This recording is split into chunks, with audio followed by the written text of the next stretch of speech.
And what I'd like to do now is welcome the members or representatives of Velocity Urgent Care.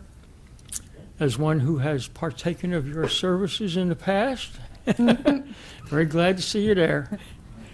I assume that you all want to make a presentation? Sure.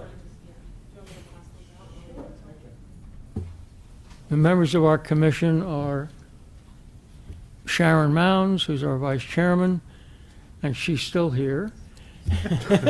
And Mark Woolworth, who is also still here. And my name's Larry DeBear. Thank you. Very nice to meet everybody. Thank you. Thank you. My name is John Yalagal. I'm one of the physician owners of Velocity Urgent Care. I am a board certified emergency doctor, and so is my partner, Dr. Alexander Gornbein. We own Velocity Urgent Care, and we met Ray, what, about 7.5 years ago? Probably. Thereabouts? Probably, yeah. Thereabouts. When there was no urgent care clinics in Rock Hill. Actually, CVS had their minute clinic before us there. Were they open at that time? Yes, they were, actually. Oh, They okay. were. I thought they came in later. You know, they were open just before us. And the services that we provide are a bit different than other urgent care clinics like CVS Minute Clinic. We, in addition to the urgent care services that we provide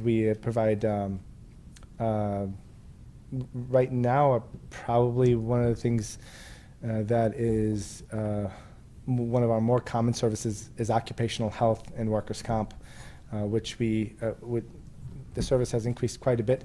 We've had a number of companies sort of defect from other facilities to us because of the service that we do provide. Burris Logistics being one of them. They're right in Rocky Hill. Eversource being another, Attlebrook, Brookdale. There's a whole host of companies that we provide services for as far as OC Health and workers' comp services. And they seem to like us quite a bit. So that's one of the services besides the urgent care. Another service that we provide that is somewhat uncommon to urgent care clinics are things like immigration physicals for patients, for people that immigrate into this country and are about to get their green card. One of the last things that has to happen is they need to get a physical by a USCIS designated civil surgeon. And my partner and I are the only ones in the area that can do this. There are some in other towns, but we get quite a few people from even other towns. We get quite a few from Rocky Hill as well, but we've seen people as far as Ellington, as far as Farmington and West Hartford and other places. But yeah, what else?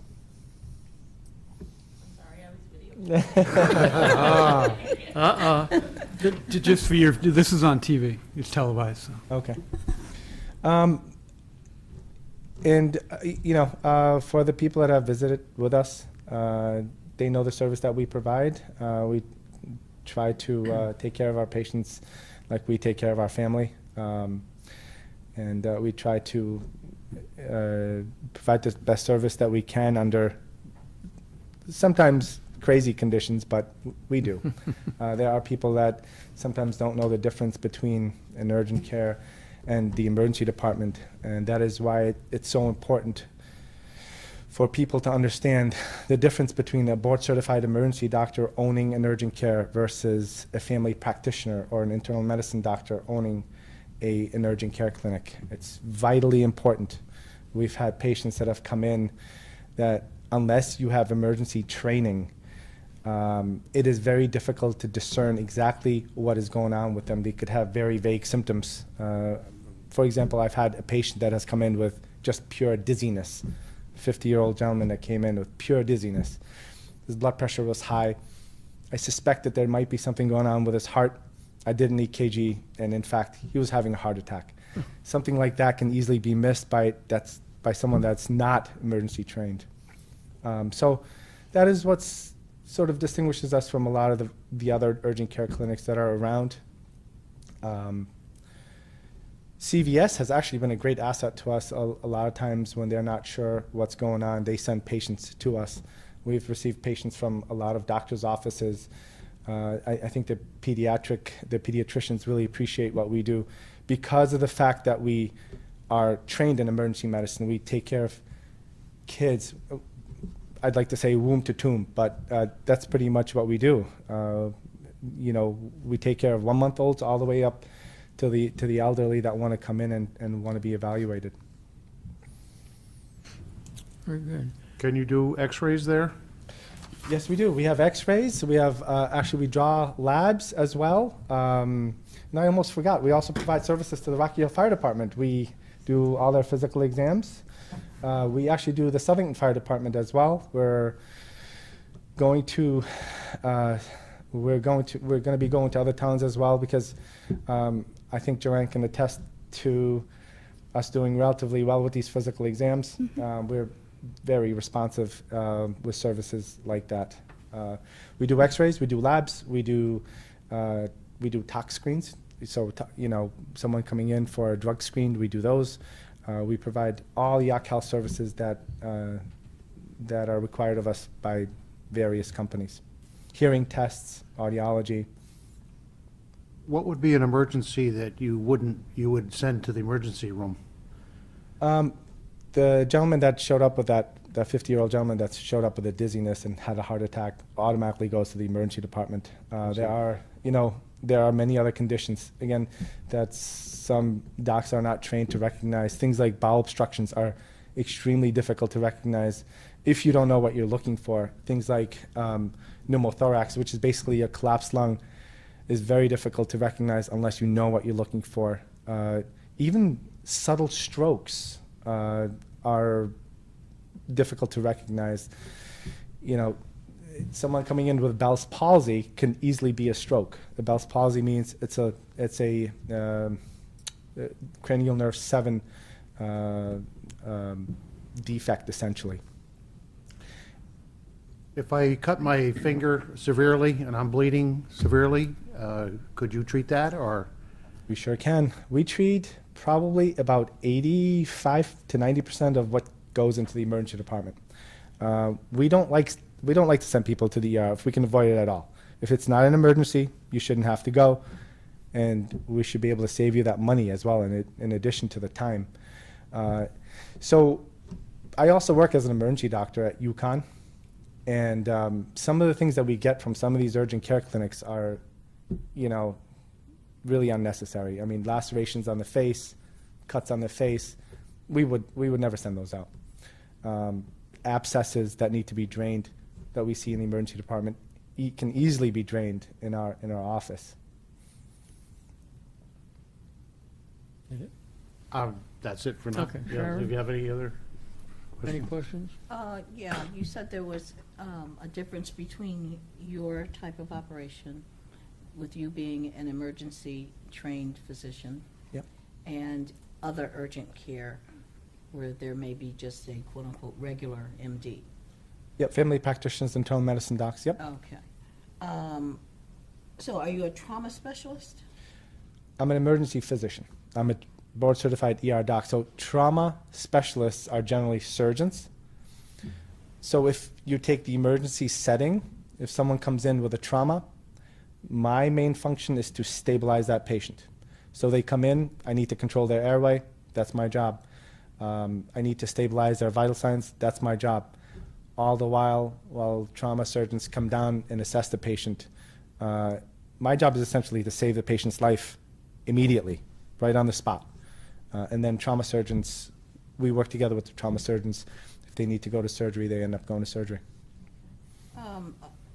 And what type of support staff do you have at each facility? Or let's talk about Rocky Hills. Both facilities have actually the same support staff. We have our physician assistants that are specifically emergency trained, most of them are. And if they're not, we make sure that they conform exactly to our standards. If there's How many any, do you have? how many PAs? Yeah.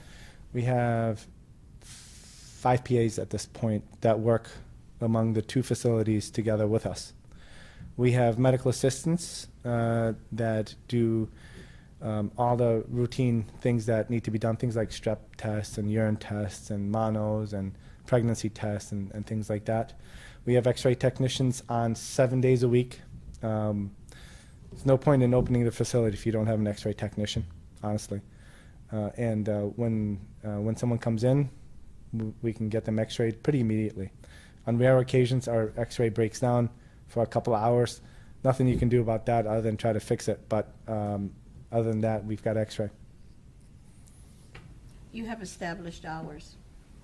If I had an emergency beyond your hour, could I contact you? Or could a person contact you? Unfortunately not. There are a number of times, actually, when patients, especially in the beginning when they didn't know our hours, and I just happened to stay late, that they would come in and knock on the door, and I just open the door, and I'm like, I'm sorry, my staff is not here. And I would just tell them, can this wait till tomorrow, or does this need to go to the emergency department? I have no problem telling them that. And I assume you take all insurance? Most major insurances, yes, ma'am. Most major insurances. The coding for the insurance, would you be considered a specialist? Urgent care really isn't in the categories for the co-pays. Correct me if I'm wrong. It depends on the insurance that you're dealing with. Speaking of Connecticut specifically. Yep, Connecticut specifically. So what Connecticut and most insurances, all with the exception of Anthem, honestly, they've got a set contractual amount that they allow. I see. So for Connecticut, I believe, if I'm not mistaken, it's $145 in our setting. So you come in with the sniffles and I spend 2 minutes with you, or you come in with 6 broken bones, I have to x-ray you, splint you up, and I spend 3 hours with you, it's still $145. I see. So the insurance companies make out, but it is what it is. Yep. Are these ladies with your, do you work in the office? Yeah, So are you the plan specialist? I'm actually the practice manager for both facilities. So, just a little Sure, test here. sure. I am with the United Healthcare, brand-new plan here, Uh-huh. that my state retirees plan. Can I use this at your facility? You sure can. Okay. May I take a look? Yes, please. Cadillac plan, right here. No, Lexus plan, excuse me. Yes, absolutely. That's a managed Medicare plan. Yeah, Yep. it's a brand-new one, yeah. Yeah, the state just switched from Anthem Blue Cross to United Healthcare. They've Oh, always no, had no, no, that's different. No, that didn't happen. There's members that still have Anthem. Yeah, This is a total different retirees plan. Some people are not with this plan. Oh, I am. Even retirees that are not with this plan, yeah. But that, the state of Connecticut offers 2 major plans, Anthem and United, Oxford United. As far as retirees are concerned, it's definitely a different ballgame. Oh, okay. mhm. Anything else? Did I have one more question?